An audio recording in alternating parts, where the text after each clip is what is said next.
selection call? How close was it? Oh, it's tight. The health of our list has come together at the right time. We've been fortunate our players have worked extremely hard behind the scenes to get themselves right, and our staff have been amazing and all of that. So it was a little bit emotional, as you can imagine.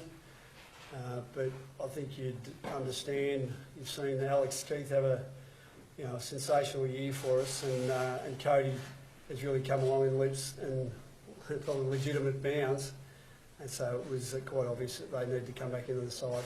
How do you sort of communicate, in what circumstances do you communicate those changes? Do you sit players down and talk through it? Yeah, a mixture of them coming to my room and me going to them, and just talking to them about the circumstances, and then ultimately the hope is that the boys who have missed out have got this vision of themselves getting an opportunity maybe next year and in the future, and they've been such an important part of our journey this year. And as you know, 41 of our 43 have played, and each one of them have helped us win important games, and they definitely feel a significant part of it. Marcus and all his teammates have made them feel like they have been absolutely instrumental and critical to getting us here and creating this opportunity.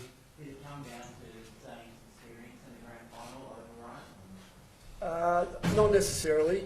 Last week against Port Adelaide, we needed to make a decision around who would play on Charlie Dixon, obviously a very big, key, powerful forward. And Alex had had a tremendous record on him this year and obviously wasn't available. And we went with Zane, and Zane did a tremendous job. And Gardy was solid enough last week. So when you consider the Demons' big forward threats and their heights, and we made the decision based off more last week and what Zane's been able to put together for a large part of the year. Did the week off help a couple of those days Cody, no. Alex, yes. Yes, the extra week hasn't done him any harm at all, and just ticking off a few parameters that maybe, or one or two parameters he may not have been able to do the week before, but it wasn't a significant injury when it happened. It was in the last couple of minutes at the Gabba, and so he still may have been able to play last week, but definitely has given us that extra buffer.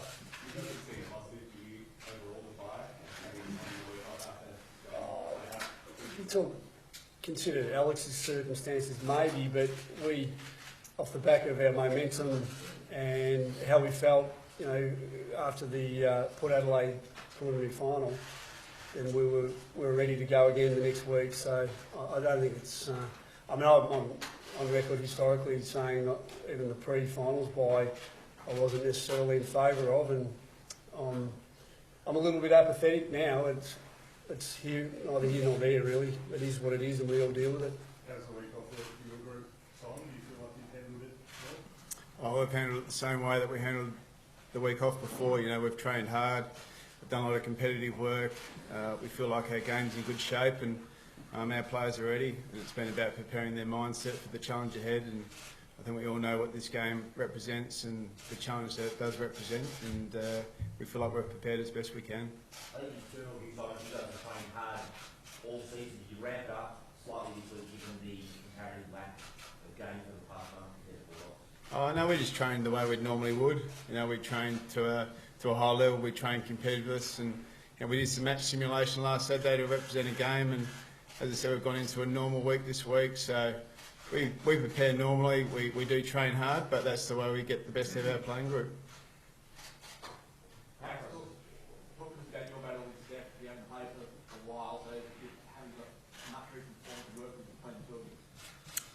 Yeah, the recent form isn't there. The first JL2 practice game we played against each other, but Steph's almost my most played ruckman over the journey. We rucked against each other for 2 or 3 years when he was at the D's. I'd still call him a close mate, so I'm really excited for that first centre bounce. I can't get my mind off that first centre bounce just because he's an interesting character. He's a real close friend. We've been texting this week, and he's such a unique ruck. He plays a bit undersized, but he's so strong. So yeah, it's going to be a battle, and obviously Tim will come in there as well at times, and I've got Luke, so it'll be a battle within a battle. I'm not sure if everyone's going to be looking at that ruck battle as the centrepiece of that game, but I certainly think it's a genuine battle within a battle. Max, you've been challenged physically before, given what you did in the prelim, and you sort of mentioned preparing yourself for some of that on the grand final. I mean, you always got to prepare for what other teams give it you, but whether they go for Christian Clayton, whether they don't do anything at all, whether we do something, there's all sorts of games that might be played come Saturday, but I'm not too fussed. If I have no influence in the game and we win, I'm still a pretty happy man.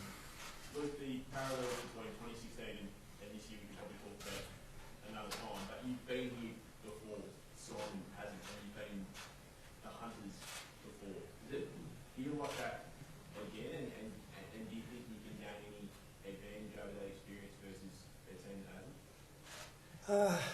Well, I mean, Simon's obviously experienced grand final day as a player and been successful in on the biggest stage in his career. So I'm sure he'll draw on some of that in his coaching, and not that he hasn't been involved in some significant games as a coach. I think, look, there's no right and wrong way to approach these circumstances. In the last game of the year, you can do it in many different ways, and you can get it wrong. Absolutely, I think both clubs, both teams probably talk about wasting energy on things that you don't need to, and that's important that you remain stable and you build it up. But when you consider what's at stake, the opportunity that both clubs have created for themselves, and the prospect of what comes after that with a victory, the status of the players, everyone involved, you can't be consumed by that, and I think a level-headedness is required, and maybe for the handful of players in our team who've already played and won one, they'll understand what that means. I still say that the overriding emotion that I could detect on our players' faces after we won it in 16 was surprise. If you look at their faces, how wide-eyed they were, it was almost like every one of them was saying to each other, "Did that just happen?" Whereas I think this year, and in the lead-up to this game, we're different. We've been in the top two for a fair period of the year. We believed that we belong there. We obviously fell out of it, stating the obvious at the end of the year. But it hasn't been that sort of meteoric type rise. It has been a team that's been consistent all year, and so our expectations have been a little bit different. And so, but we understand that Melbourne have largely been the most consistent team all year, with greater offensive and defensive balance than any team's had. So the challenge is huge for us, and we've experienced that, especially the first time we played, how powerful their team can be. So I think our players have processed that and are doing their best to prepare for it. Simon, can you actually draw on that experience to play? What does it mean? Do you feel a different kind of nerves now versus when you were playing? It was a long time ago. 23 years ago is a long time since you last had the opportunity to do something pretty special. So you draw on the experience in terms of what the day looks like and what the preparation looks like. But they're a hard thing to get to, and it's certainly not lost on me. It's not lost on our playing group. The privilege that we've got to play in this game, and the opportunity that it presents, and when it comes down to it, in the end, you've got to execute, and that's what a lot of our preparation has been about. It's been a long time for this group of players to work through some adversity, some resilience. They're really clear on what they wanted to stand for as a playing group. Before the season started, they were really clear on how they wanted to be seen and what they wanted to achieve. But we've still got a job to do, and we're really looking forward to it. Max, could you give us some insight perhaps into your preparation this week? You approach it from a captain perspective like any other week, or you have some special presentations or you ever spoken to the recap players and back from Melbourne? It's been a unique 4 weeks with only that one game in there, so there's lots of downtime to talk to people, and obviously Jordan Lewis is someone that I've reached out to who's played in 4 flags himself, and got a couple of other friends that have played in grand finals, and you reach out for as much finals experience as you can, but in the end I'm going to do it my way. I'm not going to do it the way that these people have told me to do. I'm going to do this week the way I want to do this week. I'm going to let my teammates do the week that they want to do this week, and hopefully that recipe, along with everything that Goody's telling us and Burjo's telling us, that recipe is the recipe that's going to get us to hold the cup up on Saturday. Given the drought and the struggle that your fans back in Melbourne are feeling at the moment, is the playing group starting to feel the weight of what it will mean to bring that cup on Saturday? I think there's a responsibility for both teams. We were able to get out of Melbourne at a pretty grim time for the city, and both teams have been able to come over here in sunny Perth and be able to live our dreams to be able to play in a grand final. So we both have a responsibility to get out there and perform at our best and make our members and families and supporters proud that are back in the eastern states and doing things tough. So the drought's one thing, but I'm more realistic about what's actually happening probably in Melbourne now, and being in lockdown and wanting to be, I'm sure Doggy supporters, even though it's only 6 years or 5 years since their last, they're all thinking the same as what Melbourne supporters are. So there is an enormous amount of responsibility that I feel that we got to go out there and perform at our best. Marcus, is it different this year than 5 years ago? Yeah, it probably is in many ways, I guess, when you consider the build up to the game. What it's probably taken to get to this point. But in terms of, I think, what Bevo was talking about with regards to the season and how that's played out for us, I think that's probably been a bit different with regards to the football that we've played, and the similarities are probably in the feelings and emotions that both teams are probably experiencing with the opportunity to play in a grand final, and irrespective of when the last one was or not, it's still a very fortunate position we find ourselves in. Clearly both teams have done an enormous amount of work to get to this point, but I guess those same feelings of how good, what a position to be in, and the opportunity that lies in front of you. What about you guys? It's like 2016, you're in your third year, one of the younger players in the team. 5 years later, you're the captain. Now, have you approached it differently this week? Yeah, well, I think the responsibility is probably a little bit different. You try your best to probably, like Maxi has done as well, to try and guide your teammates, give them as much insight as you can, but there is a large part of it that is just exploratory, I guess. You do experience the build-up, and obviously this one is unique with the week off in between. It is a little bit longer, and you do your best to manage your emotions and still enjoy every bit of it. That was our focus. The last time when we got an opportunity like this was to enjoy the ride. You never know when your next opportunity might be, so give yourself up, I guess, to the build up a little bit. So it's exciting prospect to be a part of. How excited are you about the midfield battle? Because obviously Sharks is a real key to this game.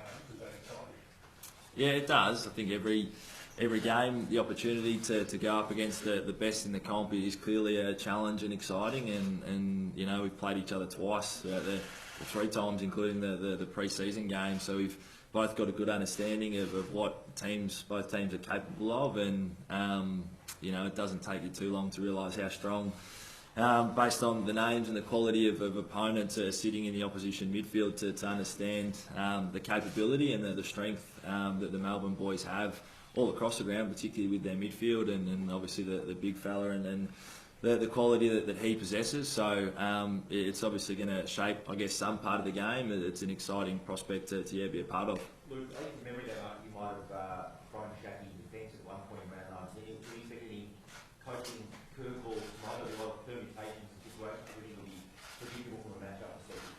Yeah, well, Shaq, he was a legitimate key defender that night, and back then we had some plans for Josh to play a little bit of time in the ruck as well, but if you cast your mind back, Alex Keith went down with a hamstring in the probably at the 10-minute mark of the first quarter, so we had to shuffle things around, and so Shaq's done an enormous job in being able to embrace probably the opportunity, but also the role of being that key defensive post when Ryan Gardner's had two shoulder operations this year, 2 broken collarbones.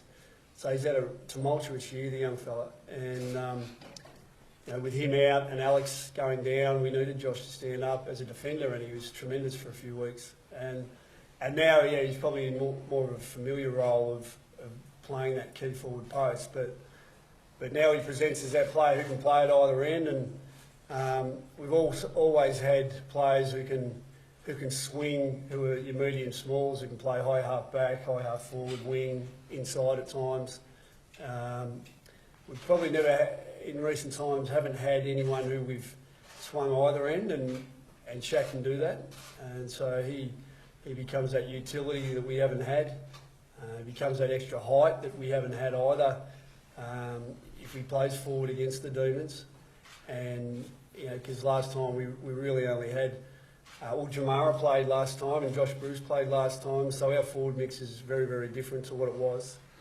And as you guys have picked up, and I love the way you've given him a lot of credit after the Port Adelaide game, because he did play a significant role last week against the opposition's key interceptors.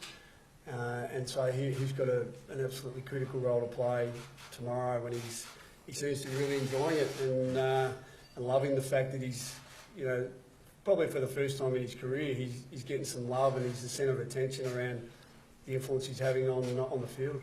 Luke and Simon, both of you, do you know how even the season's been? And both of you been at the top for a while. Both, I guess you probably both sit here today and say, if we play our best tomorrow, we'll win. So does that mean that one element of you has to stop the opposition? Are you going to go after one of these weapons that both teams have? I think what you've touched on there is you're right. You know, we've played each other 3 times this year. You know, there's elements of either game that teams dominated in, and there's elements where you learn from. And you know, we took a lot of learnings out of round 19 as a footy club. Some things Bevo did in that game that we'll grow from and learn from.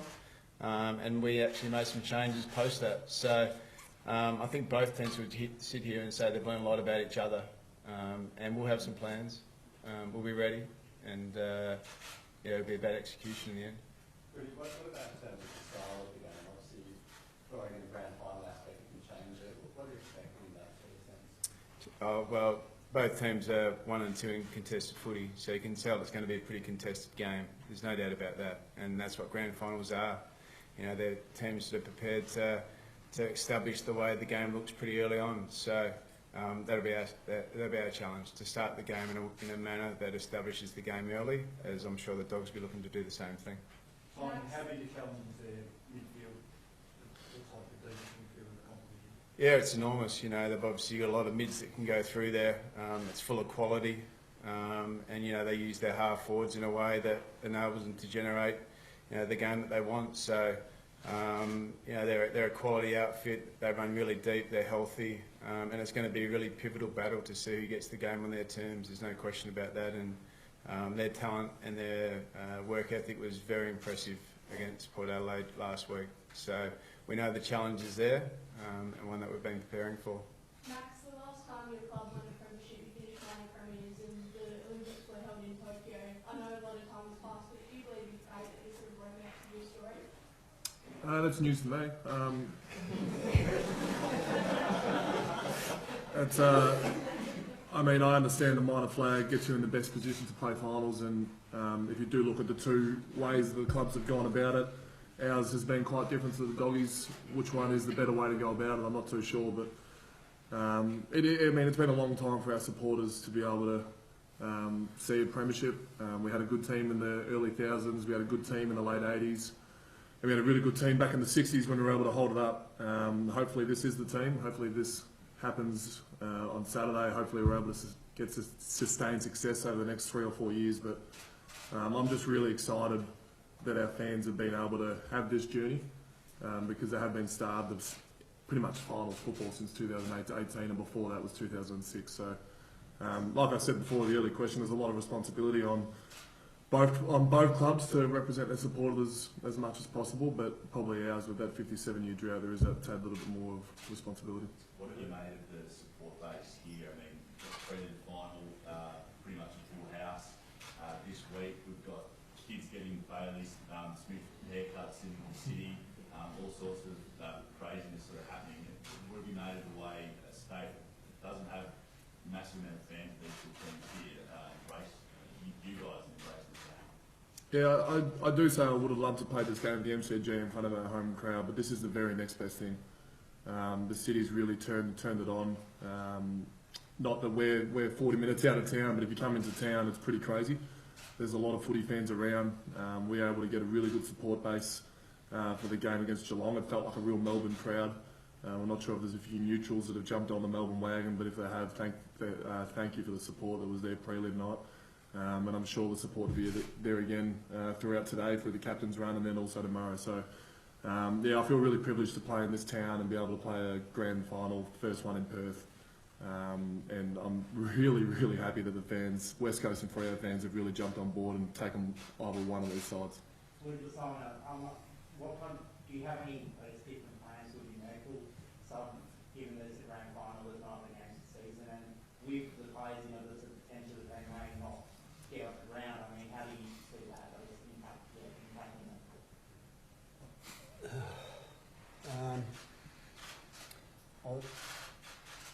I think the main message, philosophical message to whoever is the sub is you're part of the 23, not historically part of a 22, and that's the way we view it. And similar to what I said earlier on about all the players who've contributed in different games and playing important minutes for our football club, the 41 players who played, and even Will Hayes and Don Bedendo, who haven't played what they've been able to do, from a squad perspective. They're all as important as Marcus. That's the way they're treated. And so as far as the tactical persuasion, obviously can't divulge anything there, but that player will be just as important as anyone else in the 22. Couple more. They've all tried to get away from it at some stage. Late in the week, the coaches just to clear your head at all, or are you just sort of engrossed in what's going on? That directed at me, Rob, was it? Or both, Yeah, well, in terms of, as a coach, you're just looking to prepare and you have a normal week, but I think yesterday was the first time I got a chance to spend some time out. I finished at 11 yesterday morning, and first time to really start to digest things. So took a little drive to a place called Yanchep and laid on the beach, and then went up to the pub and had a farmer and a pot, and just reflected on the challenge and the year that's been. And it was just nice to have some time out of my own and just to do a bit of reflection. But we've got some preparation to do today, and then it's really just about preparing for the game. So it's a normal week, but yesterday was a good time just to reflect a little bit. How's Leighton's hamstring been tracking and how tight is that decision? Yeah, no, he's fine, Latham.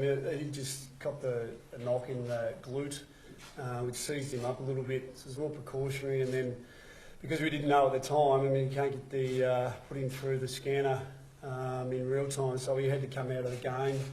But he was able to train, and he's definitely available. And so he's one of our emergencies, Lath. Any questions of your preparation, Bob? You're going to training Fremantle. You've got a couple of spots down there with being able to get away and relax. Bits and pieces. More being able to get out for a morning coffee has been a nice thing to be able to do post our quarantine period. So been to a place called the Roasting Warehouse. If anyone wants a cup of coffee, it's not too bad down there. But other than that, it's just nice to be able to, at different points, take some time out. The probably perk of the longer lead-in does give you that opportunity on your days off to get away from the hotel for half a day here or there, and embrace what the build-up is about, but also embrace those quieter moments in between, and just reflect on the opportunity that lies ahead, but obviously to what's happened to this point. So it's been a good opportunity, and like Maxie said, the state of WA has embraced us. So there's a lot of people who are obviously as keen as we are for the game come Saturday.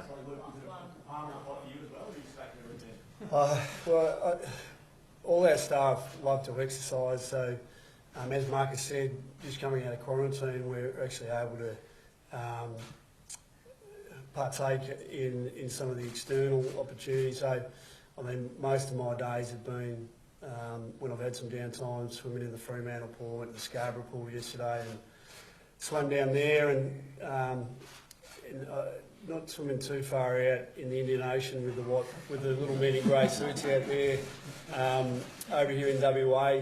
But you know, we've been spending some time, you know, I suppose socialising and pretty close-knit, tight-knit group off-field as much as on-field. So yeah, the little luxuries that we haven't had have been important. And I think, you know, our time now in WA, when you cast your mind back to the Dreamtime game, and we saw the support in WA for the Essendon and Richmond teams. I mean, we know that there's you know, strong Indigenous culture all throughout Australia, but definitely through all the nations in WA. Seeing everyone come out supportive too. Two teams where, you know, West Coast and Fremantle aren't playing, and now I think both clubs are experiencing some parochial support from West Coast and Fremantle supporters who are adopting one of us as their second team while they're here, and we're feeling the love, so that's been good. Marcus, Max spoke about his thoughts of the crowd back in Melbourne. There's a movement to try and get fans to applaud at the 20-minute mark of the first quarter, stand up and applaud for everyone in Victoria, New South Wales. Is that something you guys encourage? Well, I think that'd be great. You consider, you know, the non-traditional build-up, and I guess the challenge of what everyone is experiencing back home, and there's no doubt you do at different points along the journey.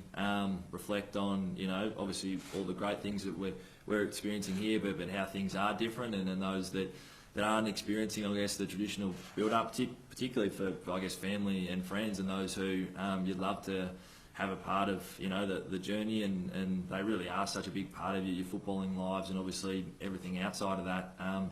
So I guess anything that does, you know, send a bit of a tip of hat to all the people back home that can't fully experience the game and the build-up, I think would be a nice touch, because I think everyone's thinking of them, all those people who are a part of both football clubs as well, staff and fans that can't be here, that you know, they're with us every step of the way. Awesome. Thank you very much, everyone.